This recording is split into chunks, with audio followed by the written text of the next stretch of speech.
우리가 지난주에 가인이 자기 동생이요 믿음의 사람인 아벨을 죽이고 하나님의 징벌을 받는 장면을 살펴봤어요. 오늘 이 본문에서 창세기의 저자 모세는 그 이후에 진행된 인류의 역사를 간략하게 보여주고 있습니다. 가인은 그 이후에 노옷이라는 땅으로 이사를 가서 그 땅에서 가문을 번성시켰고, 또 아담과 하와는 아벨 대신 셋이라는 아들을 얻어서 그 셋을 중심으로 가문을 번성시켜가죠.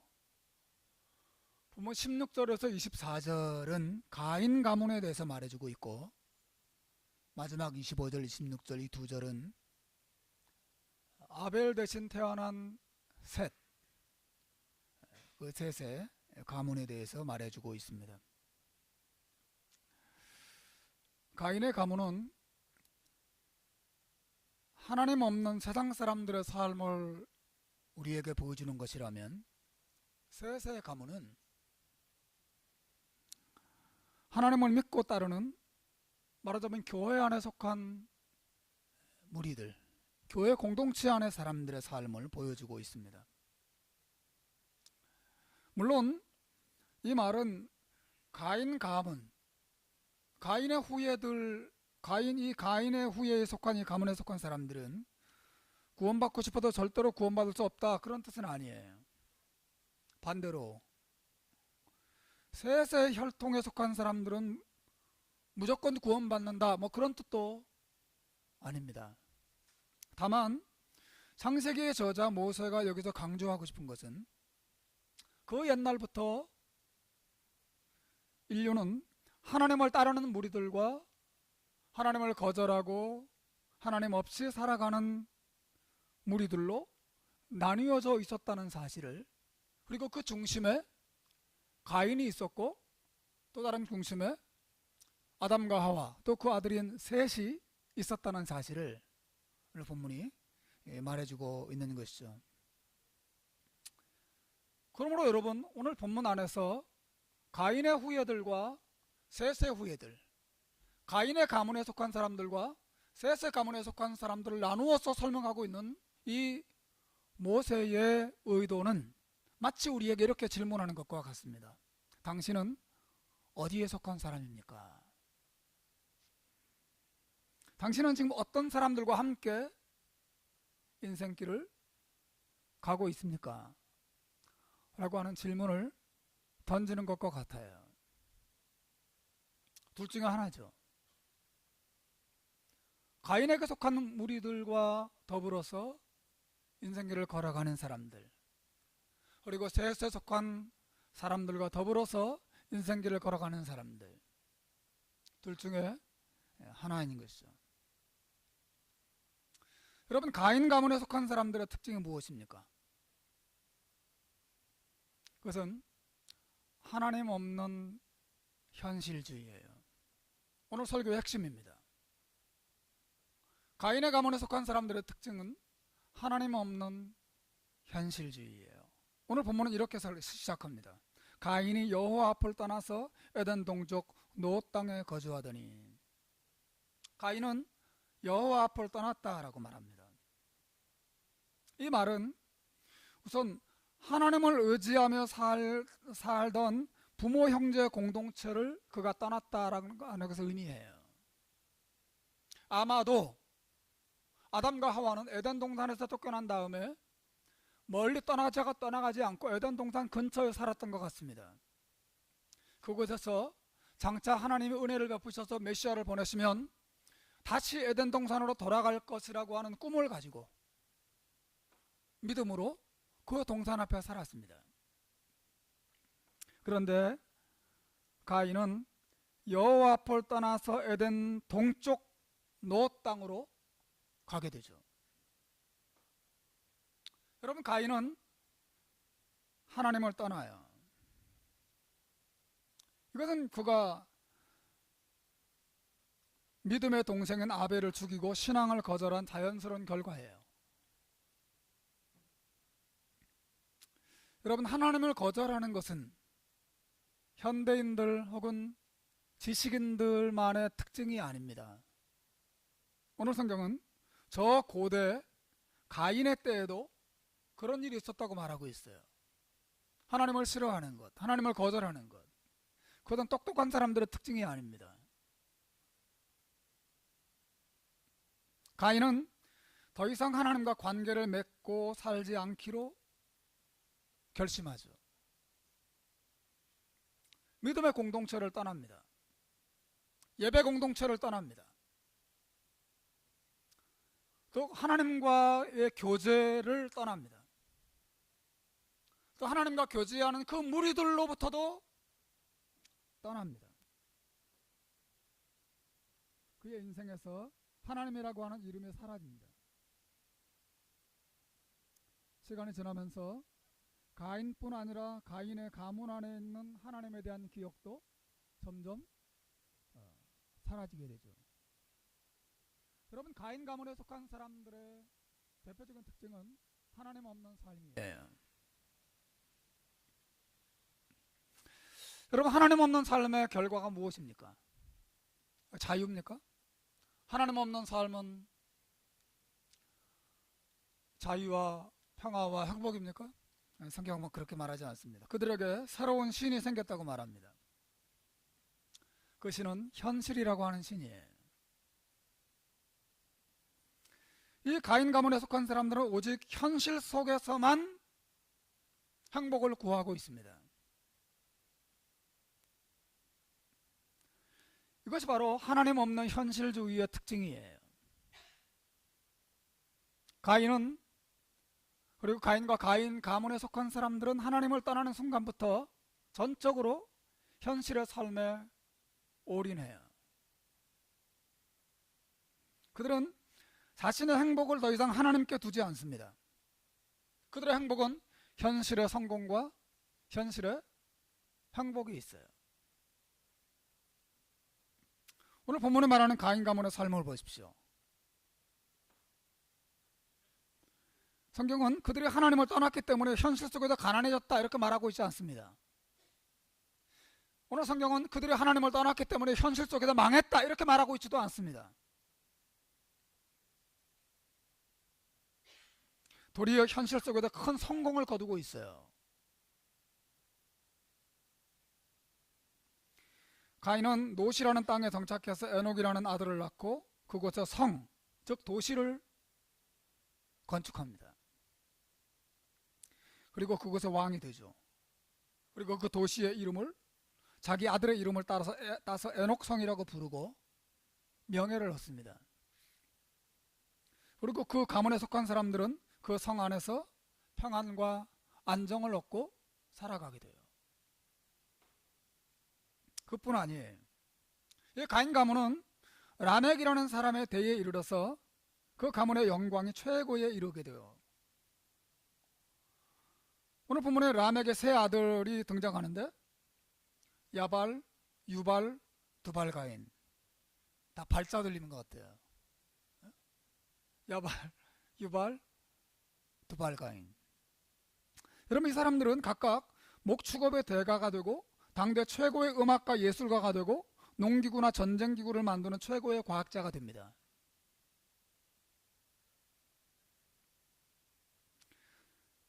뿐만 아니라 라멕 자신은 시인이었음이 분명해요. 놀랍지 않습니까? 오늘 본문에는 성경에 최초로 등장하는 시가 있습니다. 바로 라멕이 자기 아내들에게 하는 말이에요. 23절, 24절에 보면 라멕이 아내들에게 말합니다. 아다와 실라여 내 목소리를 들으라. 라멕의 아내들이여 내 말을 들으라. 나의 상처로 말미암아 내가 사람을 죽였고 나의 상함으로 말미암아 소년을 죽였도다. 가인을 위하여는 별이 7배일진데 라멕을 위하여는 별이 77배이리로다. 우리나라 이 글에는 이게 운율이 살지 않아서 별로 이렇게 두드러지지 않지만 학자들은 이 시가 운율이 완벽한 히브리어 시라고 우리에게 소개하고 있어요.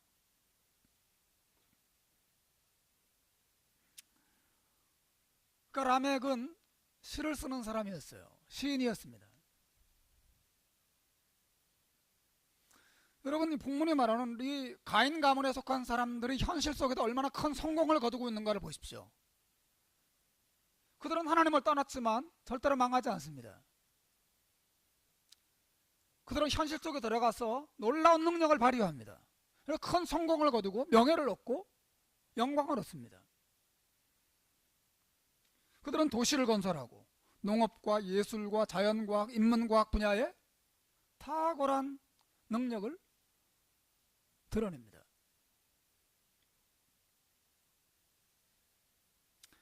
가인 가문 안에는 돈이 있어요. 그 가문 안에는 명예가 있습니다.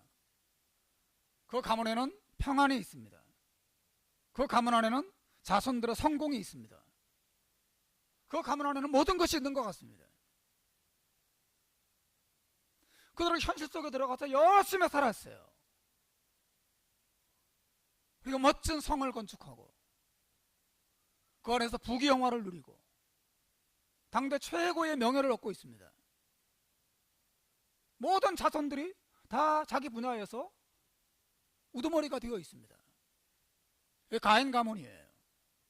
그들은 모든 것을 가진 것 같습니다. 하지만 여러분, 그 가문에 단 한 가지가 없어요. 하나님이 없습니다. 가인이 여호와 앞을 떠나서, 이것이 그들의 특징입니다. 가인에게 속한 사람들에게는 모든 종류의 행복이 있을 수 있어요.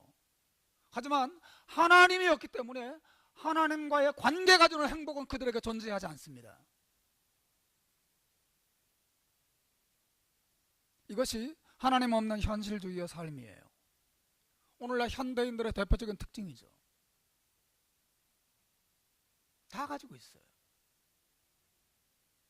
돈도 있고 명예도 있고 실력도 있고 성공도 있고 다 있습니다.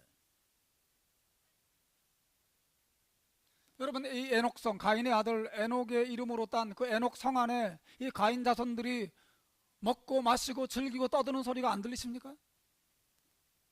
그들 얼마나 희희낙낙하면서 만족스럽게 삶을 살고 있는지 여러분 한번 보십시오.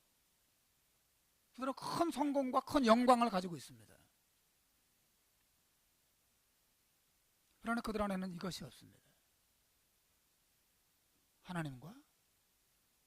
하나님과의 관계 속에서 누리는 행복, 하나님과의 관계 속에서 누리는 만족, 하나님으로부터 그들에게 임하는 놀라운 은혜와 사랑의 기쁨, 그것이 없어요. 나머지는 다 있습니다.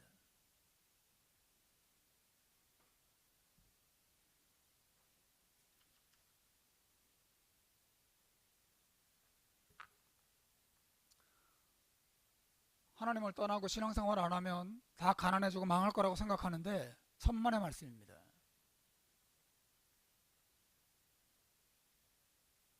더 큰 성공을 거둘 수도 있어요. 하지만 여러분, 하나님 없는 현실주의의 특징이 뭐예요? 그건 불안함입니다. 불안을 특징으로 합니다. 가인이 하나님 앞을 떠난 후 가장 먼저 행한 일은 뭐죠? 성을 쌓는 일이었습니다.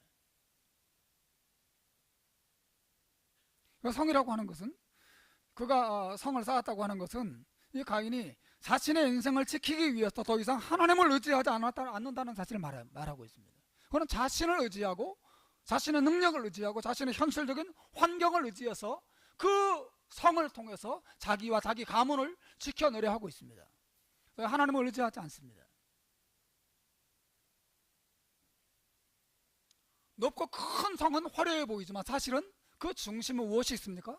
자신의 삶과 자신의 미래에 대한 불안이 존재하고 있는 것이죠. 가인은 두려움 속에, 불안 속에 삽니다. 이것이 하나님 없는 현실주의를 추구하는 현대인들의 특징이기도 하죠. 사람들이 돈을 모아요. 왜 돈을 모읍니까? 자기 보호를 위해서 성을 쌓는 것입니다. 그게 없으면 불안하거든요. 사람들이 명예를 얻고자 합니다. 왜 그렇습니까? 자기 보호를 위해서 성을 쌓는 행위죠. 인맥을 쌓습니다. 왜 그렇습니까? 자기 보호를 위해서 성을 쌓는 행위죠. 자기 인생에 대한 깊은 불안함이 있습니다. 성을 더 넓게 쌓고 더 높이 쌓고 성을 더 튼튼하게 쌓아야 그 안에 있을 때 자기 인생이 안전할 거라고 생각합니다. 이게 가인의 사고방식, 가인의 가치관이었어요. 그는 여호와 하나님을 의지하지 않습니다. 아니, 의지할 여호와 하나님이 없습니다.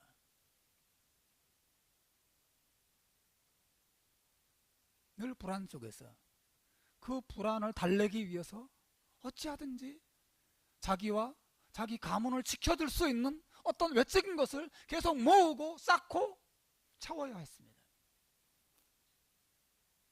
하나님 없는 현실주의를 살아가는 사람들의 특징이죠. 마음속 깊은 곳에 불안이 있는 것. 하나님 없는 현실주의의 또 다른 특징이 무엇이냐면 평화가 없다고 하는 것이죠. 가인 자손 라멕은 아내들에게 이렇게 말해요. 내가 나의 상처로 말미암아 사람을 죽였고 나의 상함으로 말미암아 소년을 죽였다. 아마도 라멕이 자기 마을에서 어떤 사람과 싸운 것 같아. 그 사람이 이 라멕에게 상처를 입혔어요. 너무 화가 나서 죽여버렸습니다.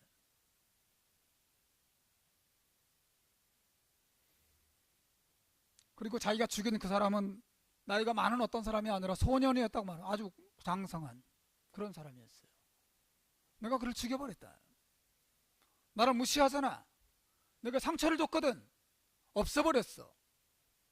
여러분, 이것이 가인 성 안의 사람들의 삶의 모습이에요. 그들의 삶은 하나의 전쟁터예요. 늘 팽팽한 긴장 속에 있습니다.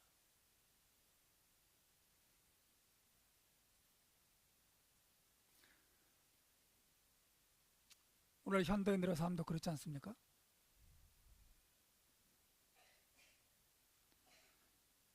사방팔방에 그들의 행복과 그들의 안전을 공격하는 원수들이 있어요. 늘 긴장하며 살아야 합니다.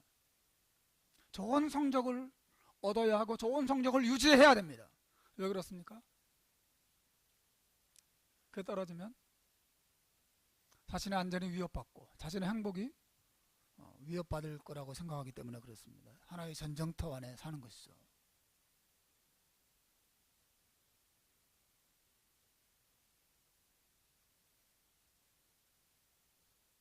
주식을 가지고 있고 그 주식이 계속 주식값이 상승해야지 애가 살아남을 수 있습니다.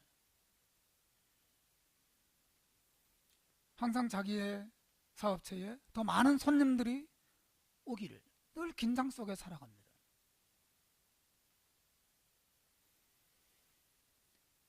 하나님 없는 현실주의의 특징은 불안과 두려움 그리고 평화 없음이에요. 늘 긴장 속에 싸움 속에 삽니다.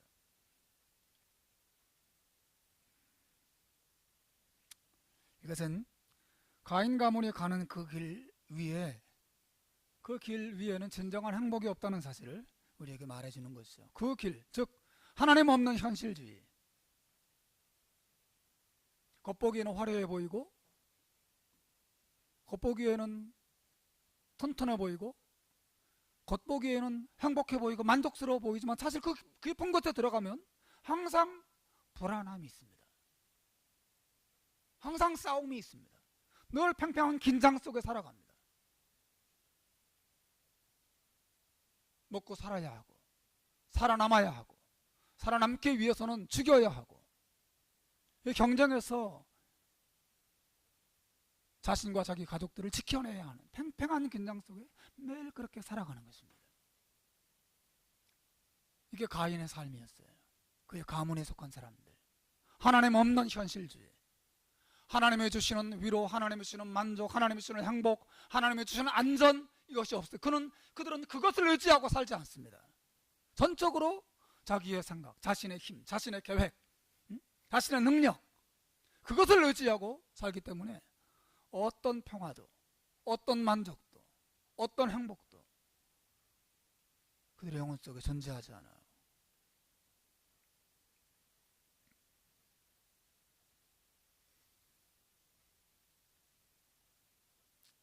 여러분, 세상이 가지고 있는 이런 수많은 성공들, 화려함들,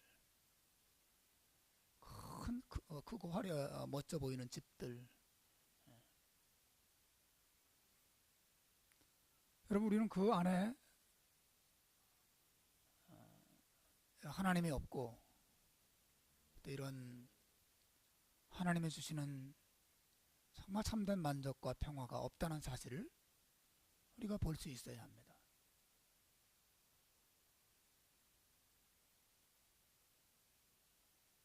오늘 성경은 가인 가문의 길 외에 제2의 또 다른 길이 있다고 말하고 있어요. 그것은 아담과 하와 그리고 그의 아들 셋과 그의 후손들이 걸어간 길이에요. 그 길은 하나님과의 관계 속에서 살아가는 삶입니다.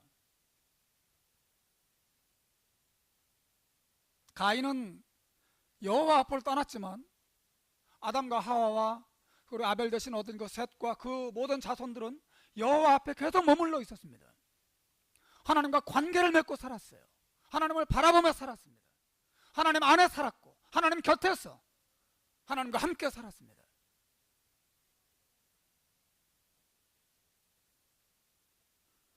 특히 오늘 보면은 아담과 하와가 죽은 아벨 대신 얻은 셋의 자손들이 에노스라고 하는 사람의 그 시대에 와서 비로소 여호와의 이름을 불렀다. 마지막 26절에서 그렇게 말하고 있어요. 이 말은 에노스 이전 시대까지 하나님을 믿는 사람이 없었다 그런 뜻이 아니고, 에노스라고 하는 이 사람 이전 시대까지는 물론 하나님을 섬겼지만 개인적으로 하나님을 섬기고 예배했다면, 에노스 시대에 와서부터는 본격적으로 단체로 모여서 공적인 예배와 공적인 기도 모임이 시작됐다는 뜻이에요. 비로소 오랜 세월이 흐른 것이죠. 우리 짤막하게 창세기 3장 4장 한 장밖에 안 지났지만 사실은 수백 년의 세월이 흘렀다고 봐야 합니다. 아담이 800세, 900세 이상 살잖아요. 5년, 10년이 흐른 게 아닙니다, 이게. 몇 세기가 지난 것이 몇 세기가 벌써. 그래서 에노스 시대에 와서 인구가 굉장히 많아진 것이죠. 여러 가정들이 생겼어요. 하나님을 믿는 백성들도 숫자가 늘어났습니다. 그들 여러 마을을 건설하고 흩어져 살았는데, 에노스 시대에 와서 한자리에 모여서 여호와의 이름을 부르면서 예배하고 찬양하고 기도하고 제사하고 하나님을 섬기기 시작했다는 거죠. 즉 공적인 교회 모임이 생기기 시작했다는 것이에요. 에노스 시대에 여호와의 이름을 불렀습니다. 가인과 가인 가문에 속한 사람들은 하나님 없는 현실주의, 하나님 없는 행복, 하나님 없는 만족, 하나님 없는 영광, 하나님 없는 미래의 아름다움을 꿈꾸고 살았지만, 이 셋과 그의 가문에 속한 사람들은 하나님 앞에서 하나님과 함께 하나님 안에서 하나님을 바라보면서 하나님의 이름을 부르면서 하나님이 주시는 위로와 기쁨과 만족을 누리면서 그렇게 살았습니다.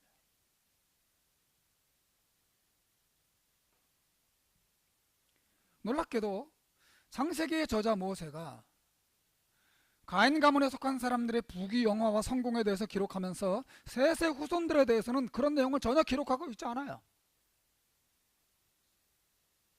아주 짤막하게 그들이 아벨이 죽은 다음에 아담과 하와가 셋을 얻었고 셋의 자손 가운데 에노스 시대에 와서 여호와 이름을 불렀더라. 끝. 이게 뭐 간단한 묘사예요. 그러나 가인 가문에 속한 사람들은 뭐 야발은 가축 지는 자의 조상이 되고 유발은 수금과 통소 잡는 자의 모든 조상이 되고 두발가인은 구리와 새로 여러 가지 기구를 만드는 자가 되었다. 그들의 성공과 영광에 대해서 이야기하고 있지만 셋 가문에 대해서는 아주 심플하게 얘기합니다.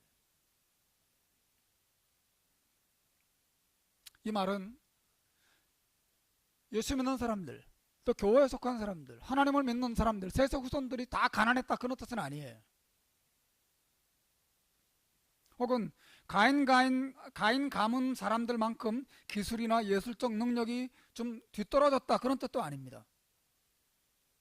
다만 모세가 여기서 강조하고 있는 것은 이것입니다. 이 믿음의 사람들의 힘과 행복은 그런 일시적인 것들에 있지 않았다고 하는 것이죠. 그들의 힘과 행복은 하나님 안에 있었습니다. 하나님께 자신들의 만족을 두고 살았어요.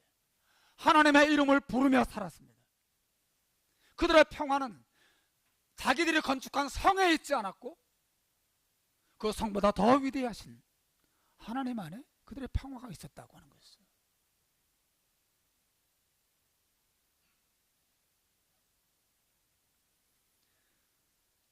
그 이색 공동체는 하나님 앞에서 계속 살았습니다.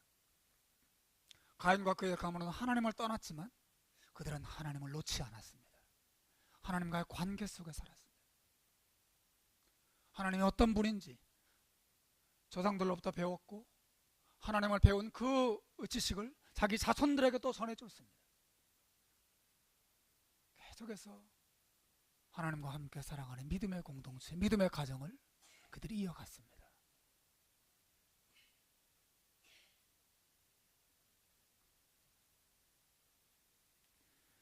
여러분, 하나님과의 관계, 하나님과의 교제가 얼마나 중요한 것인지 성경이 말하고 있는 것이죠. 가인과 그 가문에 속한 사람들은 하나님 없는 행복과 만족을 그대로 추구하면서 거기서 명예를 얻고 거기서 지위를 얻고 거기서 부귀영화를 손에 얻는 것을 그 인생의 전부라고 생각하면서 살았지만 이 사람들, 이 셋에 속한 이 적은 무리들은 하나님과 함께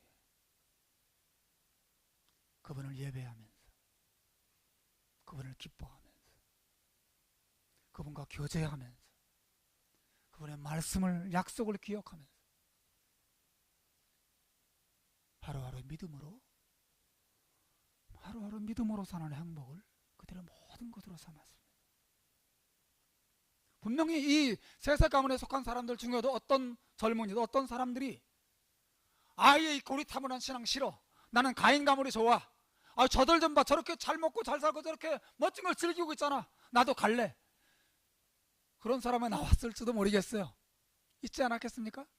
그러나 반면에 가인 가문에 속한 사람들 가운데 또 어떤 사람들은 이 셋의 가문에 속한 사람들의 신앙과 그들의 거룩하고 경건한 삶을 바라보면서 저들에게는 우리에게 없는 만족이 있는 것 같아.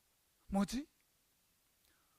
나도 저들이 믿는 하나님을 믿을래 라고 말하면서 가인 가문에 속한 사람들 가운데 하나님과의 교제를 사모하는 마음으로 셋의 가문으로 들어온 사람도 있었을 것입니다. 새 가족이 온 거죠.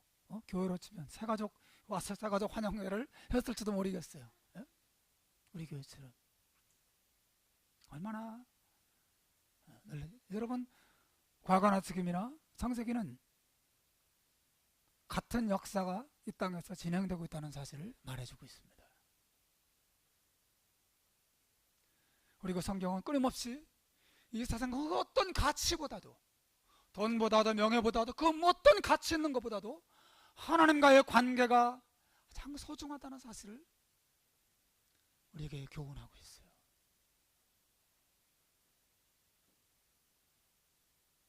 하나님 없는 현실주의, 하나님 없는 현실의 만족, 하나님이 없는 현실이 주는 안전, 하나님이 없는 현실이 주는 기쁨과 즐거움들, 이것이 얼마나 부질없고 더덥고 일시적이고 육신적인 것에 지나지 않는 한계를 지니는 것인지 끊임없이 우리에게 생각하게 해줍니다.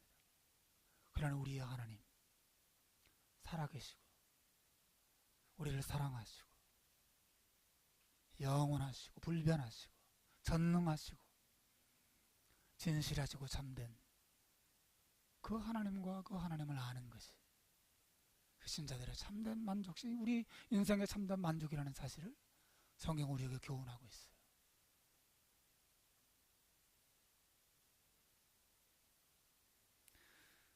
여러분, 이렇게 하나님과 영원한 교제가 주는 이 만족이 얼마나 놀라운 것인지, 그것이 무엇이었는지 알았던 분이 계십니다. 그 교제의 기쁨을 마음껏 누리다가 그 교제로부터 추방당하고 버림당하신 분이 계세요. 바로 예수 그리스도이십니다.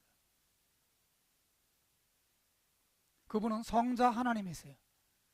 그래서 그분은 성부 하나님, 성령 하나님과 더불어서 영원토록 기쁨을 나누고 만족을 누리던 분이세요. 그분은 이 땅에 사람으로 오셨을 때도 말씀하셨습니다. 나와 아버지는 하나라. 아버지께서 나를 홀로 두지 않으신다라고 말씀하시던 분입니다. 하지만 그분이 십자가에 돌아가실 때 그 십자가 위에서 엘리 엘리 라마 사박다니, 나의 하나님 어찌하여 나를 버리셨나이까 외치면서 돌아가셨어요.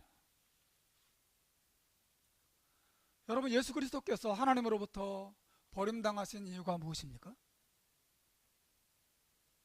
베드로 사도는 베드로전서 3장 18절에서 우리에게 말합니다. 그리스도께서 한 번 죄를 위하여 죽으사 의인으로서 불의한 자를 대신하셨으니 이는 우리를 하나님 앞으로 인도하려 함이라. 예수 그리스도께서 우리가 버림받아야 하는데 대신 버림받으시고 대신 십자가에 죽으심으로 행하신 일이 무엇입니까? 우리를 다시 하나님 앞으로 인도하기 위해서요. 우리는 다 우리 안에는 다 가인의 피가 흘러요. 우리는 다 여호와 앞을 떠난 자들이에요. 그리고 하나님이 주시는 기쁨과 하나님이 주시는 만족이 무엇인지 알지 못하고 인간 관계가 전부인 줄 알고 거기에 우리의 인생의 목적을 두고 살았던 사람들입니다. 그러나 예수 그리스도께서 오셨습니다. 그리고 그분이 우리 대신 버림받아 주셨습니다. 그리고 우리를 다시 하나님 앞으로 인도하셨어요. 우리 예수 그리스도의 힘을, 능력과 은혜를 힘입어서 다시 하나님께로 가서 하나님과 관계를 맺고 하나님과의 교제 속으로 들어갈 수 있게 되었어요.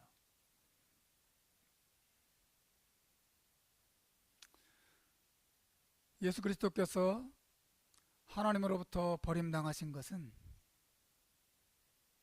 우리들에게 하나님과의 관계라고 하는 축복을 주시기 위함이에요.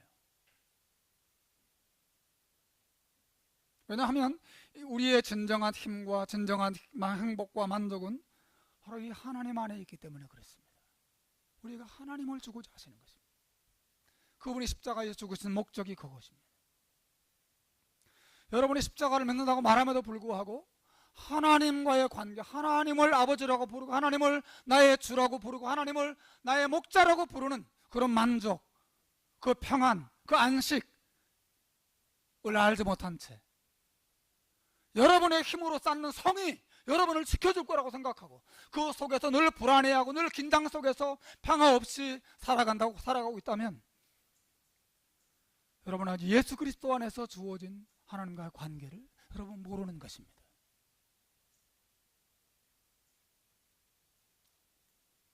이 가인에 속한 사람들은 에녹 성이 그들의 하나님이었어요. 그 성이 자기를 지켜줄 거라고 생각했습니다. 그 성 안에 자기들의 모든 행복이 들어있었어요. 그러나 그 성이 얼마나 가겠습니까? 때가 되면 그 성은 무너지는 것이죠. 그 성은 무너지는 것이에요.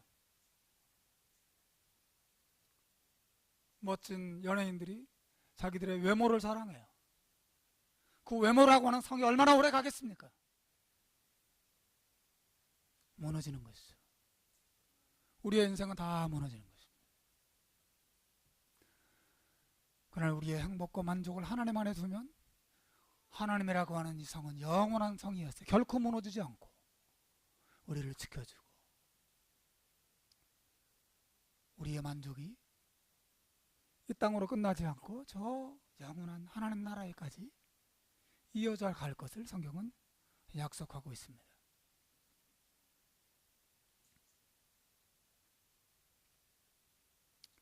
판화가 이철수 씨라는 분이 계세요.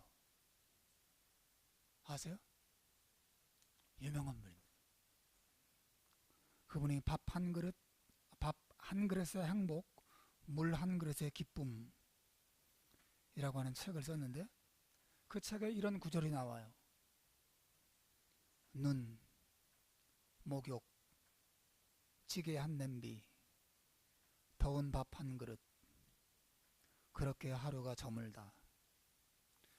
누가 여기 무얼 더 보태겠다 하시는가? 아마 눈이 온 것 같아요. 눈이 펑펑 내렸습니다. 그리고 그 추운 겨울에 눈 내린 날 목욕탕에 가서 목욕을 쫙 했어요. 그리고 집에 돌아와서 찌개 한 냄비를 끓이고 더운 밥 한 그릇과 함께 다 먹었어요. 목욕도 했겠다, 배도 부르겠다. 너무 만족했어요. 말합니다. 누가 여기 무얼 더 보태겠다 하시는가? 눈, 목욕, 찌개 한 냄비, 더운 밥 한 그릇, 그렇게 하루가 저물다. 그렇게 하루가 갔어요. 누가 여기에 무슨 만족은 이 이상 뭐가 더 필요하냐 하는 말이죠. 하지만 여러분, 버텨야 될 것이 있어요. 누가 여기다 무엇을 더 보탤 것인가? 이것이 하나님 없는 현실주의자들의 말이에요. 돈도 있고 명예도 있고 집도 있고 자식들도 잘 되고 모든 것을 가지고 있는데 내가 뭐가 여기다 뭘 더 보탤 것인가? 버텨야 될 것이 있죠. 바로 하나님이십니다.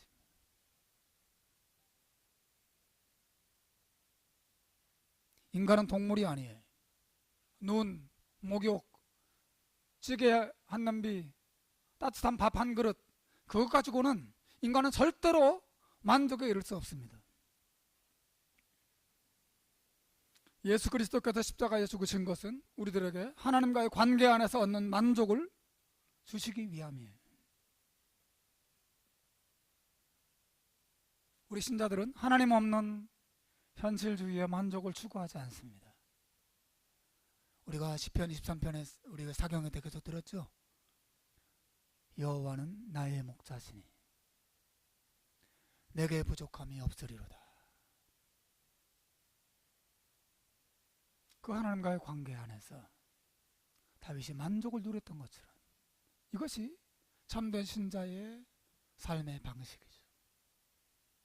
셋의 가문에 속한 사람들의 삶의 방식인 것입니다. 저는 사랑하는 여러분,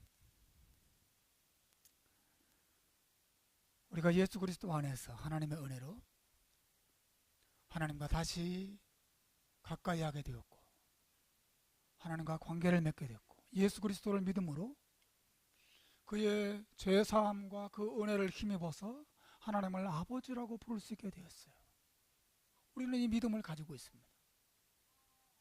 그러므로 가인 가문이 가지고 있고 누리고 있고 또 우리에게 자랑하고 있는 그런 영광과 만족에 현혹되지 마시고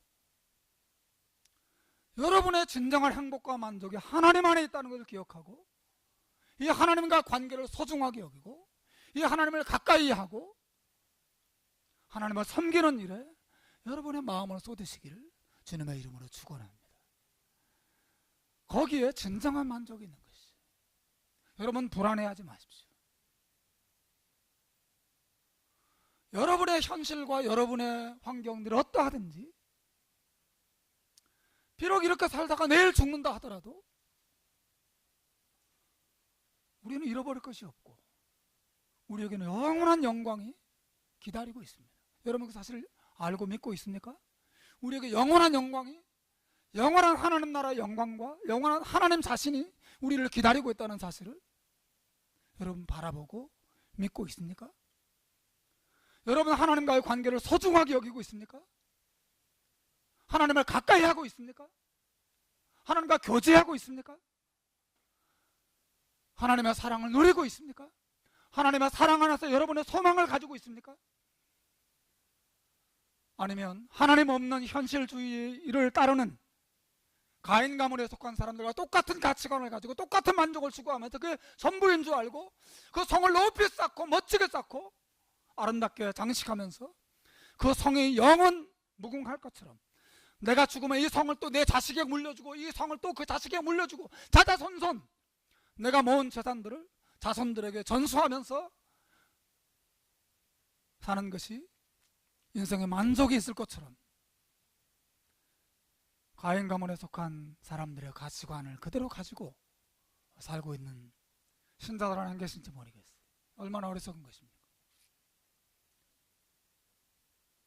결국 바닥을 드러내는 것입니다. 사랑하는 여러분, 하나님만이 영원합니다. 여러분 믿으시길 바랍니다. 하나님만이 영원하시고 하나님만이 불변하십니다. 하나님만이 신실하십니다. 하나님만이 여러분을 사랑하십니다. 하나님께서 예수 그리스도를 통해서 우리를 하나님께로 부르셔서 하나님과 관계를 맺게 하셨습니다. 매일매일 여러분 신앙생활 하실 때 그저 주일날 하루 와서 예배드리고 가는 것으로 신앙생활의 전부라고 생각하지 말고 하나님 말씀과 기도 안에서 하나님과의 관계를 더 깊이 맺고 하나님을 가까이 하고 하나님과 교제하고 하나님께 순종하고